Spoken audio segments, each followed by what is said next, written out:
you are watching the newsroom with Ramal and this is your host Ramal Rizwan.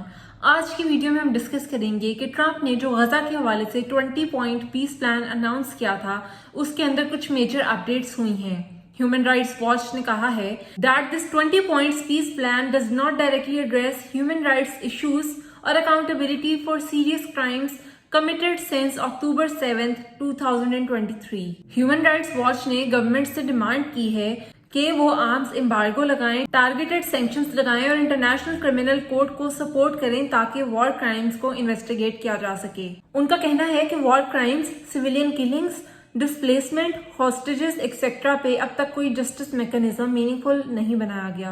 President Trump ने 29 सितंबर को एक plan announce किया था जिसे 20 पॉइंट पीस प्लान का नाम दिया गया, जिसके मुताबिक गजा और इसराइल के दरमियान सीज फायर करवाना था और उसके चंद अहम निकात ये थे कि होस्टेजेस को रिलीज किया जाएगा, प्रिजनर्स रिलीज होंगे, इसके अलावा हमास को डिसआर्म किया जाएगा, इसराइल की फेज्ड विड्रॉवल, गजा में रिकंस्ट्रक्शन करवाई जाएगी और ह्यूमैनिटेरियन एड वहां के लोगों तक पहुंचाई जाएगी।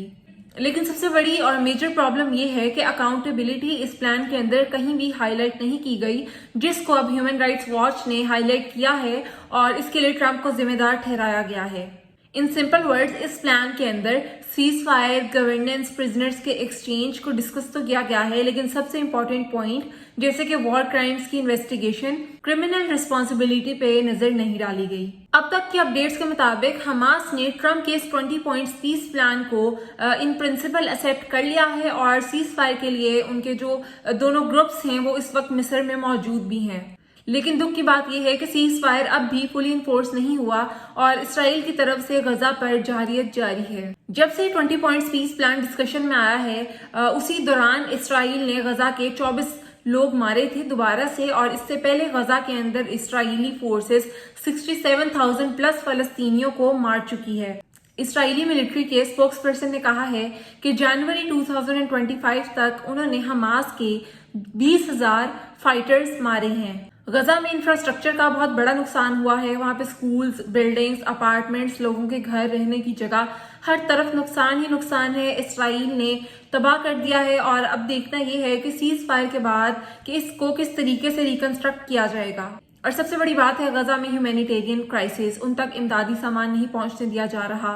रिसेंटली ही फ्लोटेलास जो कि इमदादी सामान लेकर गजा तक जा रही थी, उसके पार्टिसिपेंट्स को इसराइल ने अपनी हिरासत में ले लिया।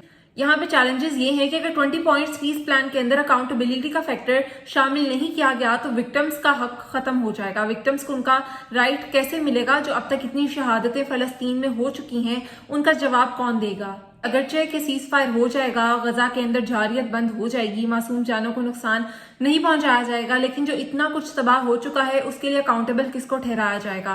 क्या नेतन्याहू को वॉर क्रिमिनल ठहराया जाएगा और क्या उसके खिलाफ कोई एक्शन लिया जाएगा, इन्वेस्टिगेशन की जाएगी, या फिर सीज फायर के बाद इस सारी सिचुएशन को यहीं पे बंद कर दिया जाएगा? इस वीडियो के लिए इतना ही। अगर आपको वीडियो पसंद आई हो तो इसको लाइक करें, कमेंट करें और चैनल को सब्सक्राइब लाजमी करें।